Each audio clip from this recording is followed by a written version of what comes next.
Chelsea, Chelsea, Chelsea. What a football club. This team is on the largest roller coaster ride I've seen in quite some time. This team is like a poem, the way they play, their ups and downs. I think if you wrote a poem about the style and games that Chelsea play, it would go in so many different directions that the reader just wouldn't know where it's taking you. And that's the beauty of it. That's the beauty of this football club.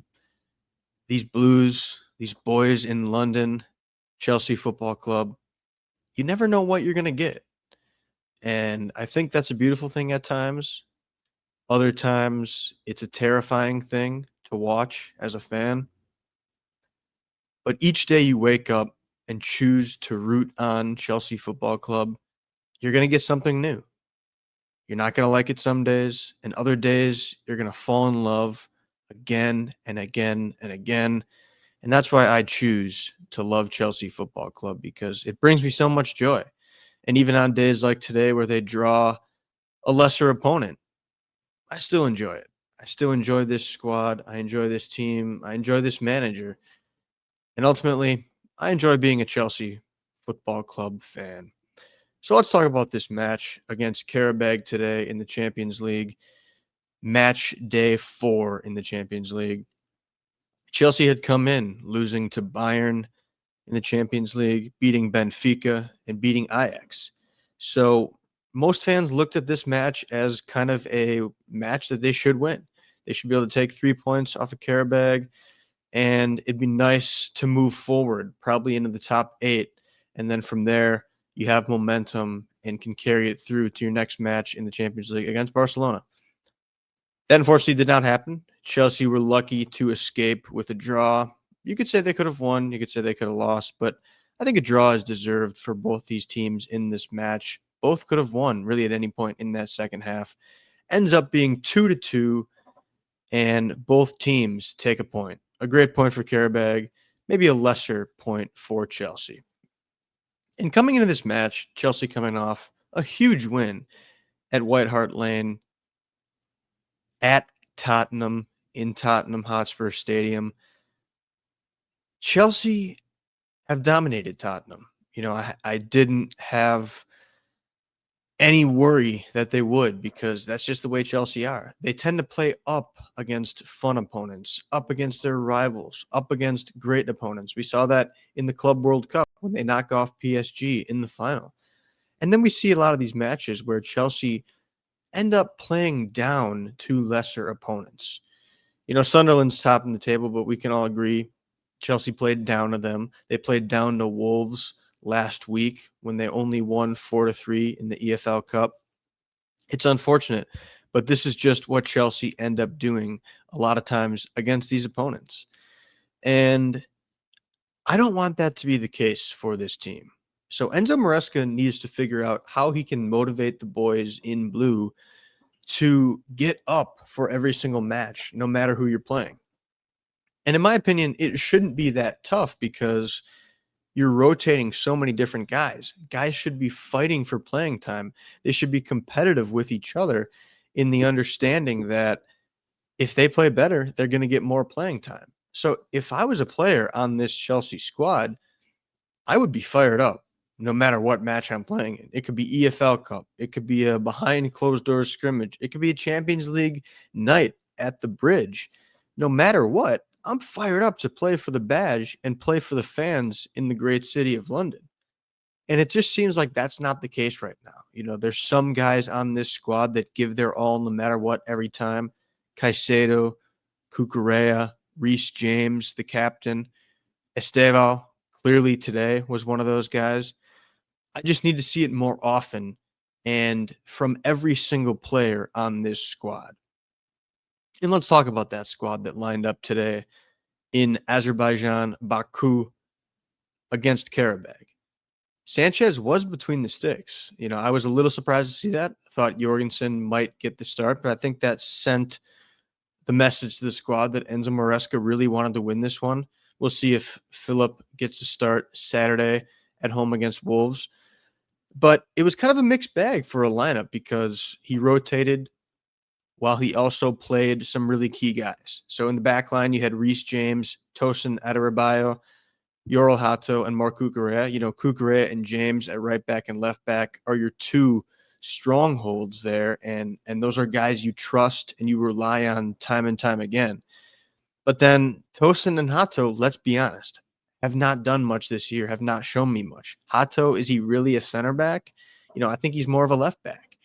And then putting him next to Tosin, who we've seen all year has been brutally incompetent, slow, not a good center back. I think it was clear that could be doomed from the start, and we saw that throughout the match. Midfield of Lavia and Santos, good to see those boys playing together.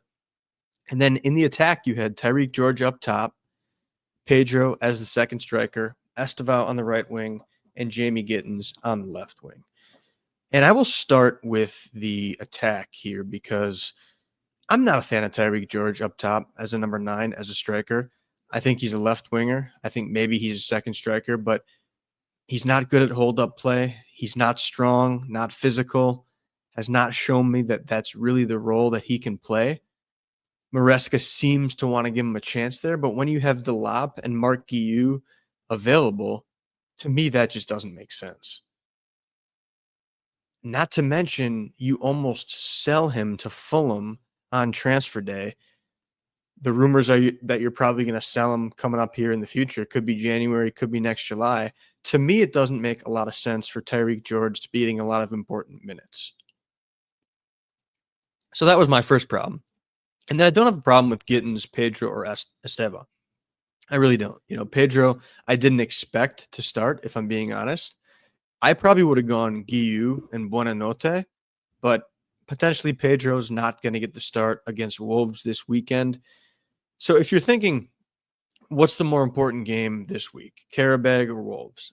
I think by this lineup, Maresca's almost saying he thinks it's Qarabag. We have our captain playing, Cucurella, Sanchez, Pedro. It's just a mixed bag. And then I think, against Wolves, you maybe start the other guys that usually start that didn't play here. Caicedo, Enzo, maybe Achimpong, Garnacho, Neto, if he's healthy by then. And speaking of Caicedo, it was unfortunate for the guy. He has to come in pretty early on. I forget what minute that was, but Romeo Lavia hurts his quad. And, you're just thinking at this point, the guy can't stay healthy. We saw this with Reece James. We've seen it with Fofana. It really seemed like we were going to get a stretch where Lavia gets a ton of playing time and is healthy, but man, it's just disappointing. I mean, you really can't say much else because he shows that he has the talent and he has the capability to be a special player. But if he doesn't stay healthy, he's just never going to be that guy. To me, that's what's frustrating is because he has it in his bag to be a capable midfielder. The way he progresses the ball, the passes he can find. I just don't know if we'll ever see that in a Chelsea uniform. And that's unfortunate. But Santos, I was glad that he got the start. He needs to get more time. He's shown that he can be a very capable midfielder for this team in the Enzo Fernandez role and in the deeper midfield role, whether it's a 6 or an 8. He can really do it all, and I think he showed that in this match at times as well. So ultimately, I was okay with the lineup. Overall, I like seeing things mixed up a lot of times, and I think that's what Chelsea ended up doing with this lineup, which was cool to see. And, I'm watching at work. It's on my phone. It's not the greatest scenario for me to watch, but I was able to see most of the action. And, I thought Chelsea looked all right for, the first portion of the match for the most part. That first 25-ish minutes, I think they controlled. Um, they had some chances. Qarabag, I didn't really think did much, but you could tell it was open as well. With that back line of Chelsea of Tosin and Hato, I think Qarabag probably thought that they could take advantage, and we'll see that later. But yeah, I just thought Chelsea really did control that first part, and in the 16th minute, we saw a brilliant goal from Estevao. This play was started really just by the Brazilians. Some great play here by Chelsea, moving the ball through the pitch and, from the midfield right into the box. João Pedro to Santos to Estevao. Awesome that the Brazilians have that connection together. I mean, absolutely electric. Estevao cuts in and fires one with his left foot in the near post off the right wing.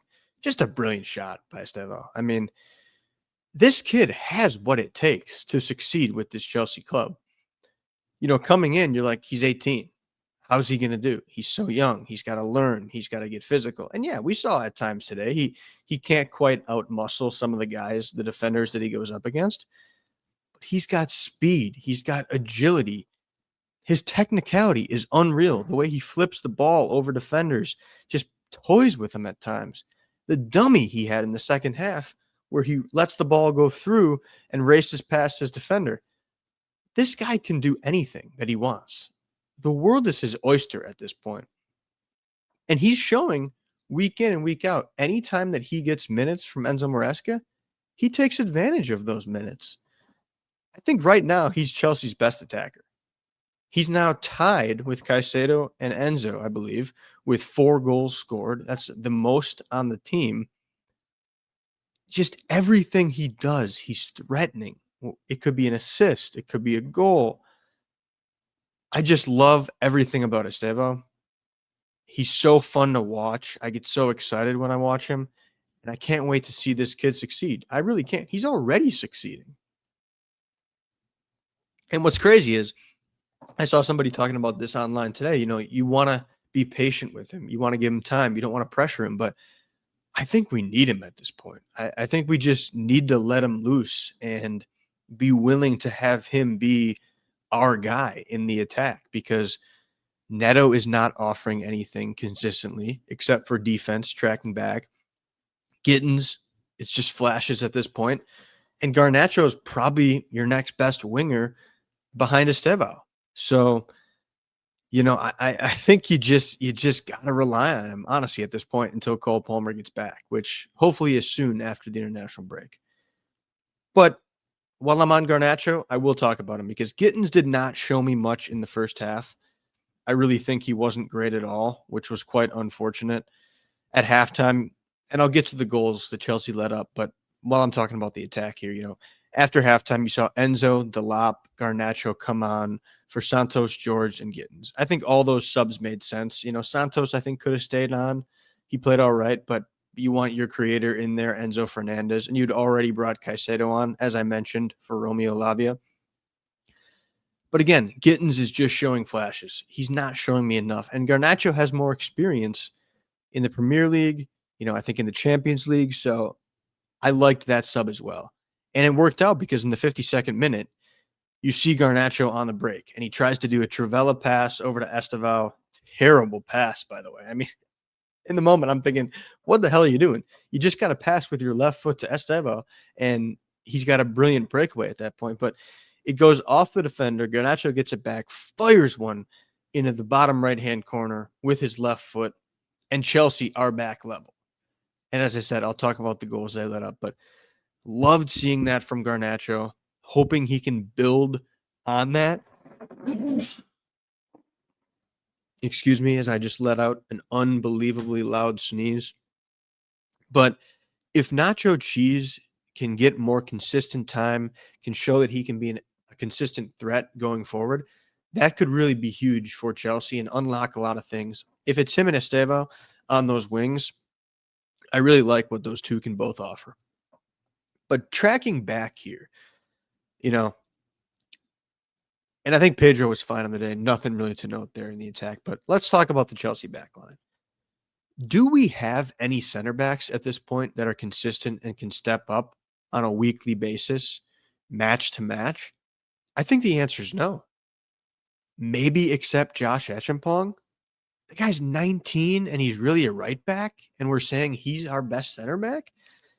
Tosin, inconsistent, slow, not athletic.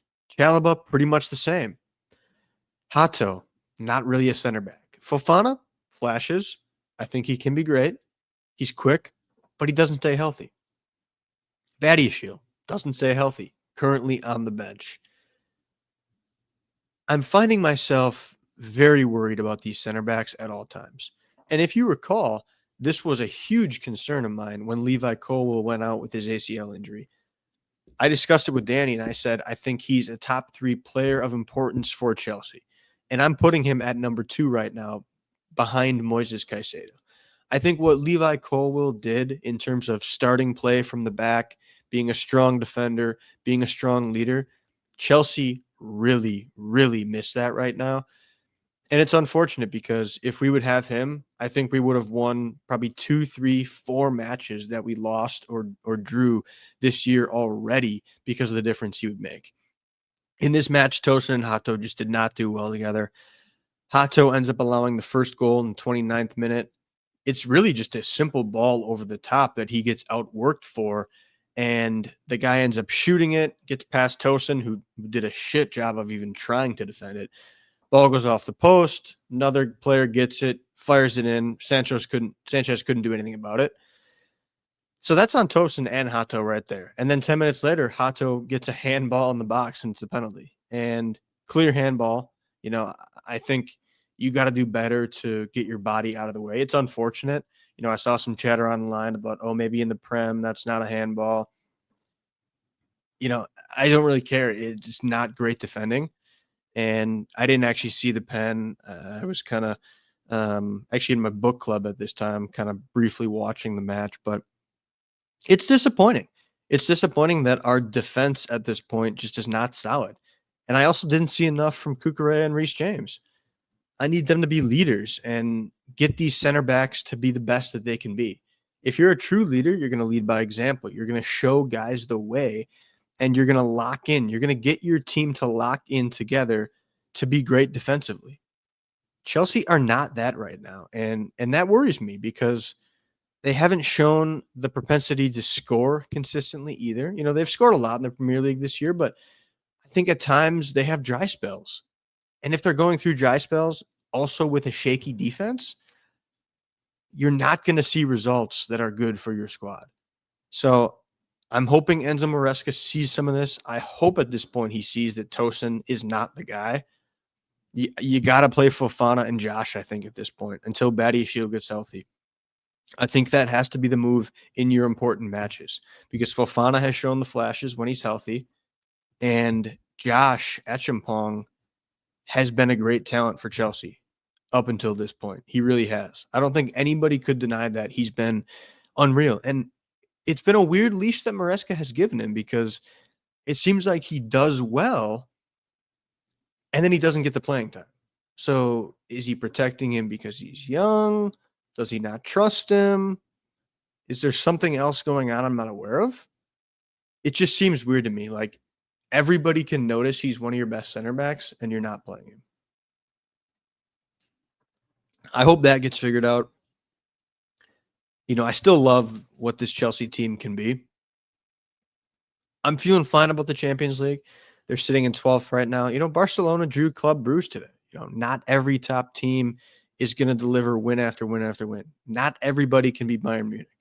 So we'll just see what happens. You know, I think you have 4 matches left in the Champions League now. So you got to win at least 2 for sure and get to 13 points.